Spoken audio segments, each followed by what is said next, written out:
हरियाणा के मेवात पहुंचे deputy CM Dushyant Chautala.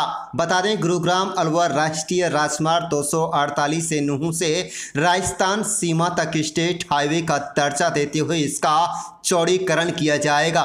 इस पर तकरीबन 300 करोड़ रुपए की राशि खर्च की जाएगी। इसके अलावा पुनाहना कोट तथा पुनाहना से सिकरावा मार्ग को नए सिरे से बनाया जाएगा। इसके निर्माण पर तकरीबन 100 करोड़ रुपए की राशि खर्च की जाएगी। उक्त व्यक्त उप मुख्यमंत्री दुष्यंत चौटाला ने मेवात जिले के फिरोजपुर जिला शहर में आज रामलीला मैदान में आयोजित ईद व शिवरात्रि मिलन समारोह को संबोधित करने के उपरांत कहे। डिप्टी सीएम दुष्यंत चौटाला ने कहा कि फिरोजपुर जिला के लोगों की कॉलेज की मांग लंबे समय से पेंडिंग चली आ रही है। इस साल के अंत तक इस कॉलेज का निर्माण शुरू कर दिया जाएगा। डिप्टी सीएम ने कहा कि रामलीला मैदान की 4 दीवारी गौशाला में उपकरण खरीदने एवं कम्युनिटी सेंटर बनाने के लिए 25 लाख रुपए की राशि दी जाएगी।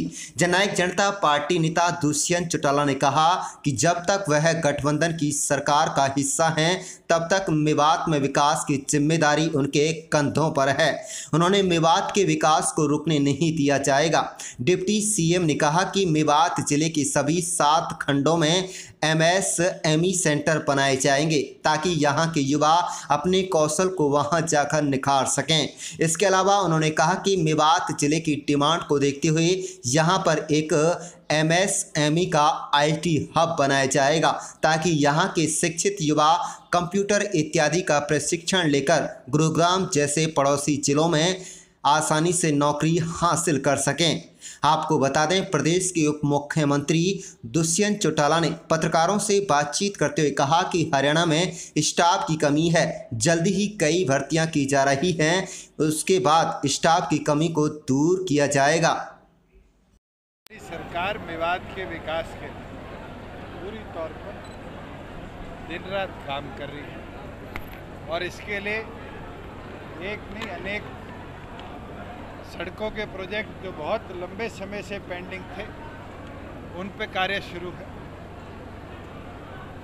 लगभग 300 करोड़ की लागत से आने वाले दिनों में जो हमारा सोना से लेकर बड़ोदरा एक्सप्रेसवे जंक्शन से लेकर और राजस्थान बॉर्डर तक का रास्ता है उसको स्टेट हाईवे के तौर पर हम विकसित कर उसको भी डेवलप करने का काम करेंगे। पुनाहना से कोट, पुनाहना से सिकनावा जो सड़क अगले 1 महीने में मानसून ख़त्म होते उस पर भी तुरंत कार्य शुरू करेंगे। और एक बहुत लंबी पेंडिंग डिमांड जिरका में कॉलेज की है, उसके लिए एग्रीकल्चर विभाग की ज़मीन को चिन्हित किया गया।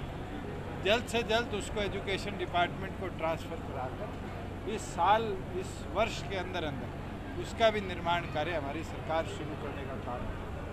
मैं तो एक चीज़ ज़रूर बोलना चाहूँगा कि आज के दिन हमारी सरकार का सपना है कि ग्रामीण अंचल से जुड़े लोगों को ताकत मिले और उसके लिए ग्राम दर्शन पोर्टल का कल शुभारंभ किया गया है, जिसमें हरियाणा के प्रत्येक ग्रामीण नागरिक को जो आज गांव में निकास करता है ये अधिकार दे दिया कि वो अपने गांव की समस्या को ऑनलाइन अपलोड कर सके और ऑनलाइन अपलोड कर अपने इलेक्टेड रिप्रेजेंटेटिव को पर्चियों के माध्यम से डिजिटली भी अपनी समस्या पहुंचा सके। हम तो प्रतिदिन कार्य इन्हीं चीज़ों पर कर रहे हैं कि देहात आगे बढ़े, ग्रामीणांचल आगे बढ़े और उसके लिए आने वाले भविष्य में भी मैं आपको आज ही बता दूं कि हमारी सरकार पूरी तौर पर तैयार है कि MSP पर जो हमारी जीरी की फसल आएगी पूरी तौर पर खरीदेंगे।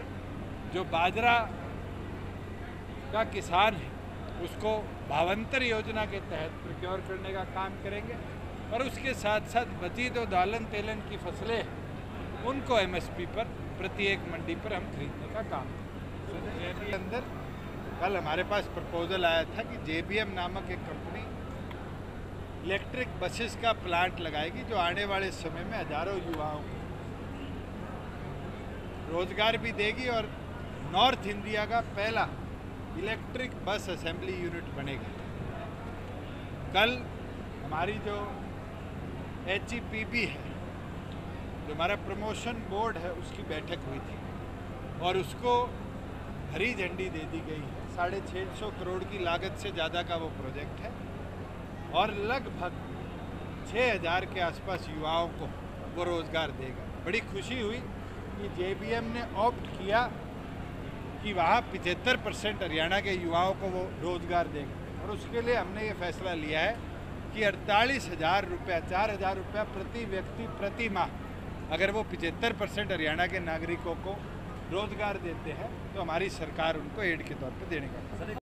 हरियाणा के डिप्टी CM दुष्यंत चौटाला ने कहा कि मेवात के लोगों ने देश भर के लोगों को ईद व शिवरात्रि मिलन समारोह का अमन व भाईचारे का संदेश दिया है और भाईचारा कायम रखते हुए प्रदेश व देश का तेजी से विकास किया जा रहा है। पिछले करीब 7 महीने से कृषि कानूनों को लेकर आंदोलन कर रहे किसानों के बारे में पूछे जाने पर डिप्टी CM ने कहा कि जब आंदोलन में किसानों के नाम पर कुछ लोग राजनीति कर रहे हैं। उन्होंने कहा कि पंजाब के मुख्यमंत्री कैप्टन अमरिंदर सिंह ने कुछ लोगों को रेल की फ्री पास दिए। इससे साफ जाहिर होता है कि कांग्रेस कहीं न कहीं किसानों के इस आंदोलन को समर्थन कर रही है। डिप्टी CM ने इसके उपरांत अरावली पर्वत स्थित शिव मंदिर में जाकर दर्शन किए और वहां पर पूजा अर्चना करने के बाद कार्यक्रम के आयोजक पूर्व डिप्टी स्पीकर जसपा नेता आजाद मोहम्मद के आवास पर जलपान किया।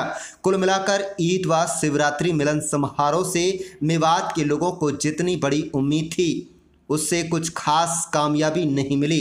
जब दुष्यंत चौटाला से मेवात में विश्वविद्यालय, रेल इत्यादि के बारे में सवाल किया गया तो उन्होंने कहा कि पहले कॉलेज का निर्माण पूरा हो जाए, उसके बाद ही यूनिवर्सिटी का नंबर आएगा। दिल्ली मुंबई एक्सप्रेस वे पर मरोड़ा गांव में नगीना पुनहाना मार्ग पर कट देने की बात की गई तो उन्होंने कहा कि मेवात जिले के कई मार्गों के निर्माण पर तकरीबन 400 करोड़ से अधिक की राशि खर्च की जा रही है। आपको बता दें कि खुद प्रदेश के उप मुख्यमंत्री दुष्यंत चौटाला ने दिल्ली मुंबई एक्सप्रेस वे पर मरोड़ा गांव में कट देने का ऐलान बड़कली चौक पर आयोजित हुई जनसभा के दौरान किया था, लेकिन उप मुख्यमंत्री बड़ी चतुराई से अपनी ही घोषणा पर कन्नी काट गए। आप देख रहे हैं नुहू मेवात से लियाकत अली की रिपोर्ट। हमारे चैनल को सब्सक्राइब जरूर कर लीजिएगा और रोजाना देखते रहिएगा जिले की तमाम छोटी बड़ी खबरें। तौर पर आज स्टेट इलेक्शन कमीशन को दे दिया है क्योंकि 3 लिटिगेशन हाई कोर्ट पे है, अभी तक स्टे नहीं है। तैयारी पूरी है। स्टेट इलेक्शन कमीशन जब भी चुनाव कराएगा सरकार है। आपके कॉलेज की समस्या निपटा दो, फिर यूनिवर्सिटी वाली भी निपटाऊंगा। मुख्यमंत्री जी, सरकार किसानों को समझाने में असफल रही है, बार-बार टकराव की स्थिति पैदा हो रही है। मैं तो एक चीज बोल सकता हूँ, अब किसान तो समझ चुके, अब तो राजनीतिक लोग और जिस तरह राजनीतिक लोग मंचों पे जाकर अब इस आंदोलन में हिस्सेदार बन रहे हैं, ये दिखाता है। कल तो कांग्रेस के पूर्व अध्यक्ष पंजाब के कहते हैं कैप्टन अमरिंदर सिंह ने सबको फ्री पास दिया दिल्ली आने के लिए। ये तो दिखा देता है कि कांग्रेस की सोच थी। और अब जिस तरह और पॉलिटिकल पार्टी भी कदम उठा रही है, ये अब आंदोलन किसान का नहीं। किसान को तो भ्रमित किया गया था कि तुम्हारी MSP खत्म हो जाएगी, मंडियाँ बंद हो जाएगी, ज़मीनों पे कब्जे हो जाएंगे। पिछले 7 महीनों में 1 इंच किसी की ज़मीन पे कब्जा हुआ। कोई ऐसा किसान था जिसको MSP पे फसल बेचने का मौका ना मिला, या फिर कोई ऐसा किसान था जो मंडी में गया और मंडी के ताला लगा। एक भ्रम फैलाया गया और धीरे धीरे लोग जागरूक हो रहे और अब लोग जवाब देंगे ऐसे लोगों को जिनने लोगों को भ्रमित किया। मुख्यमंत्री जी, दिनों MDA की बैठक हुई थी, उसके अंदर कई MDA के ऐसे इंस्टीट्यूशंस थे जो अलग अलग विभागों को ट्रांसफ़र करने का निर्णय लिया था। जैसे जैसे वो ट्रांसफ़र हो जाएंगे उनके अंदर भी स्टाफ की पूर्ति होगी और HPSC और स्टाफ सिलेक्शन को ऑलरेडी भेजा गया है। कोविड के कारण एग्जामिनेशन नहीं हो पाए, जैसे एग्जामिनेशन होंगे सबसे पहले वैकेंसी मेवात की हम फुलफिल करेंगे। सर, मेवात के अंदर अगले 1 साल में कोविड की वजह से ना तो सेंट्रल सर्विसेज की ना स्टेट सर्विसेज की भर्तियाँ हुई। अब हमारी ओर से डिजास्टर मैनेजमेंट की ओर से परमिशन दे दी गई है कि एग्जामिनेशन होल्ड करे जाए। जैसे ही एग्जामिनेशन होते हैं, जैसे रिजल्ट आएंगे सबसे पहले आपके यहाँ फुलफिल करेंगे।